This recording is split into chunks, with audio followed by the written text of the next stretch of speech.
Hey guys, welcome to a new YouTube video. In today's video, we're going to be talking about Redbubble and TeePublic's trademark laws, or basically trademark policies. They're not really laws, but trademark policies, fair use, what you can upload and what you can't upload, and why. And the reason why I'm making this video is I consistently get new viewers who are entering the world of TeePublic and Redbubble, and things change online.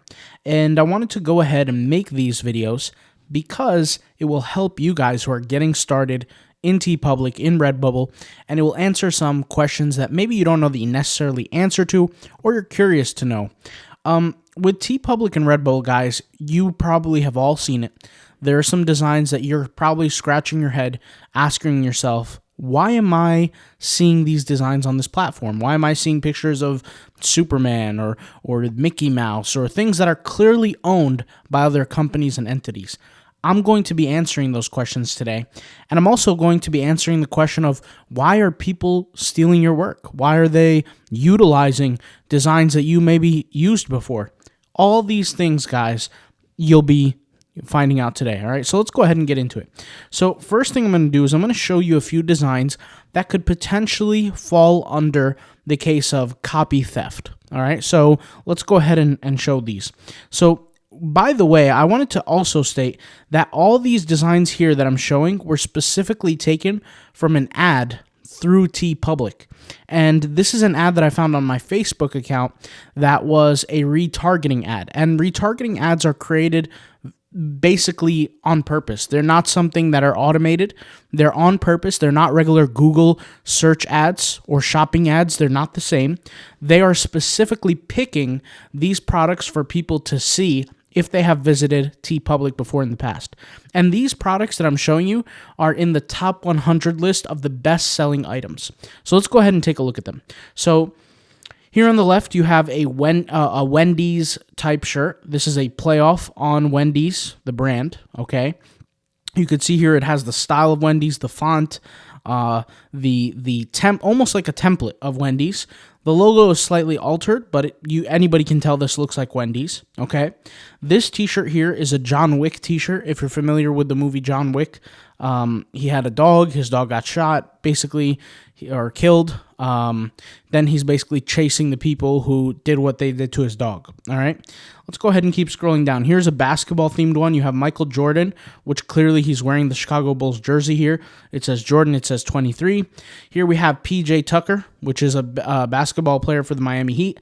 There you go. Which, by the way, it also says his name, Tucker. Here is a play on words for the Jim Jones Kool-Aid kind of thing, where clearly it shows the Kool-Aid branding with the Kool-Aid liquid inside of it. It's more than obvious that this is a Kool-Aid related drink, and of course it has that play on words or play on concepts where you guys know Jim Jones, he convinced people to drink the Kool-Aid. So many people ended up dead because they were in this cult. And here it says, let's start a cult, etc. Okay. And then here we have a picture of the Wu-Tang logo. Okay. Which Wu-Tang logo, Wu-Tang is a music group. Out of New York, I think. Could be wrong, but I think out of New York. Very well known. The creators are still alive, or some of them are still alive till this day. And they're well known. This stuff is arguably copyrighted content. If Michael Jordan saw his t-shirt or a picture of him or whatever you want to call it on TeePublic, just like this, he could easily have his lawyer take that content down. He could say, hey, lawyer, hey, attorney, hey, assistant, go to teepublic.com. I want every single one of my designs off that website. Make sure it happens. And they'll make it happen. PJ Tucker, same thing. I mean, I don't think PJ Tucker is the richest of the basketball players. If he wanted to, kind of cash in on some money or have them taken down, he could easily create his own line and make sure all the other websites take down his own branding. So the question now, arises, why are pictures like this or designs like this, like John Wick or Wendy's or Michael Jordan, Wu-Tang, why are they showing up on places like TeePublic and Redbubble? Why are they allowed to be there? Because they're clearly owned by other people. And why are they being marketed even openly, by the way? And why are some of your designs being taken down? And why are some of your designs being stolen? That's the questions we're going to answer. So it all falls under this slide right here, which is concepts of fair use. And I'm going to read you specifically what I took from their website that clarifies this, okay? So let's define what fair use is, all right? So, by the way, guys, fair use is the vector that they use to be able to be allowed to do things like this. The only type of people that are allowed to do stuff like this are people who have licensing. You guys have probably seen me create different designs that have Marvel characters in them. I have legal licensing to do so. I pay a license. A licensee makes me a sub-licensor, okay, to be able to license the use of these products, and I need approval for them. So if you ever happen to see a video of me creating certain designs that I might necessarily not own, it's either I'm creating them just for fun on YouTube to show you how to do something, or they are being uploaded, and they're not being uploaded, or they're being uploaded with a license, okay? Right? So the question now is, what is fair use? And like I said, it is the vector of allowance. It is literally the concept that allows you to do stuff like this. So I'll explain. All right. Your art this is what fair use is defined, like I said, on their website. It says your art fairly uses different elements created by others. So the first concept of fair use is your art has to be created by elements of others. And every single one of these designs are elements created by others. So John Wick, the concept of John Wick and the dog, well, that's owned by others, right? That's owned by whatever TV company or whoever created that concept.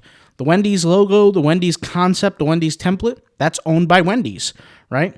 A picture of PJ Tucker is literally owned either by the NBA, the Miami Heat, PJ Tucker himself. Somebody else owns this, not the creator of whoever created this shirt. A picture of Michael Jordan, once again, it could be Nike, it could be the NBA, it could be Michael Jordan himself, own those rights, Same thing like Kool-Aid, Wu-Tang, all these things. So that's the first thing. It has to incorporate an element not owned by you, but by others. The second thing that it has to have is the only way to find out for sure if an artwork qualifies as fair use is it would have to be in a court of law, right? So basically, every single design that's uploaded is not yet determined if it is truly a fair use type concept. A judge has to determine if it's fair use. So, off of those grounds, a piece of art can be uploaded, but it is up to interpretation whether it is fair use based on a judge, not based on a platform or an entity. So then you ask yourself, so does that mean literally any design uploaded can have leeway? The answer is technically yes. Let's go ahead and continue, because this is going to answer some of the questions, right, that can potentially put your mind at ease on why certain designs are being taken down. And it says here, the only way to find out for sure if your artwork qualifies as fair use would be to go to court of law. Now, here's the thing, guys. I didn't make this stuff up. This is found on their websites. You can read through their policies all day long. It's there. But this really answers the question, right? If your art qualifies for fair use, the only way you find out is by going to a court of law. There are many companies who are in contact consistently with Redbubble, with TeePublic, stating, right, and by the way, Redbubble doesn't want to go to court. TeePublic doesn't want to go to court. The Redbubble group, which is the entity that holds TeePublic and Redbubble, right, in ownership, they don't want to go to court. So they're complying with these companies. And so if you ever notice when you upload a design of containing a certain keyword or something like that, and it gets taken down within a day or two, or gets taken down almost immediately, it's because TeePublic and Redbubble already have an understanding of certain companies' allowances of what they allow and what they don't allow. So how can you truly use fair use to your benefit? Well, fair use has like 3 different components. And the first component is satire. The second component is parody. So what is parody? For example, if I take a picture of the Kool-Aid, right? And the Kool-Aid logo, and I take it, and parody means like it's a joke. And I take it and I make, instead of the red Kool-Aid, I make it, let's just say, rainbow-colored Kool-Aid. And then I write on the rainbow-colored Kool-Aid, I'm feeling colorful, or something like that. that is an example of that could be or could be considered parody, right? I don't have the legal rights to consider it parody or fair use simply because I'm not a judge. And one of the basics to fair use law is that it has to be determined by a judge. Now, do you think TeePublic and Redbubble want to go to war for every single one of their customers, their sellers, all day long in the court for each an individual design? No. And so if a company comes out and says, we want this down, they're not going to ask questions. They're not going to say, hey, this was made in fair use, let's go ahead and take it down. They're just going to take it down, right? That's what they're going to do. Now, TeePublic, and that's for most of us, right? If we upload a design that has no sales, we get no traffic, etc., they're going to take it down. Now, any store owner knows this, is that you have your top 30% of designs that generate most of your income. For TeePublic and Redbubble, specifically for TeePublic, the designs that you're seeing are in the top 100. And they pay for ads on these designs for people to see and retargeting ads. That's how I saw these, and that's actually how I got the idea to make this video. With them doing this, they might go to war over these designs, potentially. They're probably not going to go to war over your designs or my designs. They probably are not in the top 100. They probably don't make the majority of the money for the platform. And it doesn't even necessarily have to be in the top 100, but generates a very, very large, significant amount of income to overwrite or to subsidize the cost of going to court, right? So if you see a design that clearly feels infringing, clearly feels abused, it probably is, but because of fair use concepts, it could potentially stay on the site. If you create a similar type of design and it gets taken down immediately, understand that it's probably because Redbubble and TeePublic have some sort of filtration method, whether it be by selection of keywords, something else maybe that we're not aware of, but that will potentially take a certain design down because it has agreements with the companies who are the original owners of those concepts. And trust me, most people are not willing to go to court over a simple design. So if you got your certain designs taken down and you're curious as to why, most likely that's the case. There could be designs that you are currently uploading that are potentially infringing, that you might not have the right to own, you might not have the right to upload rather, but it's potentially not only up, but it could be making you sales. In a matter of time, it could be taken down as well. Just a matter if the company contacts Redbubble, contacts TeePublic, says, hey, we want this down. We don't think that this fits under fair use concepts.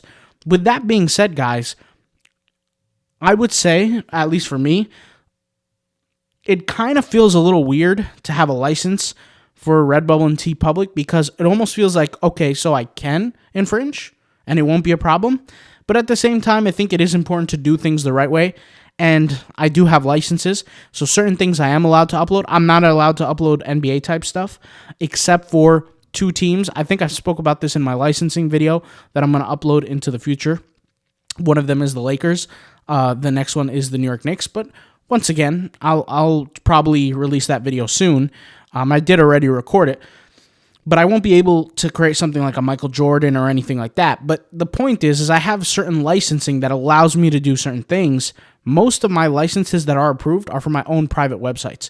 They're not even for TeePublic and Redbubble. Only very, very few of my licenses are actually approved for Redbubble and TeePublic. And yes, when you do get a license, you have to ask for approval across every single design and for the platform that it's going to be posted on, unless otherwise stated in your contract. And once again, license contracts are different for everybody, and they're structured differently, especially depending on what you're paying, who's being approved, things like that. So there's a lot of details to it, but hopefully this video clears up a lot of your thoughts about Redbubble and TeePublic, Copycats, things like that. And so, yeah, technically, depending on Copycats, they could potentially and technically steal some of your elements that you've created. Like, for example, if I create a Halloween shirt with a version of a pumpkin that only I've created and no one else did, technically through fair use, somebody could steal that design, re-upload it, and customize it in their own way. But once again, Redbubble and TeePublic most likely are going to be honoring the takedown request. If I find it and I want it taken down because they stole a portion of my work, they could potentially take it down, especially if that part of the design incorporates a majority of the design, right?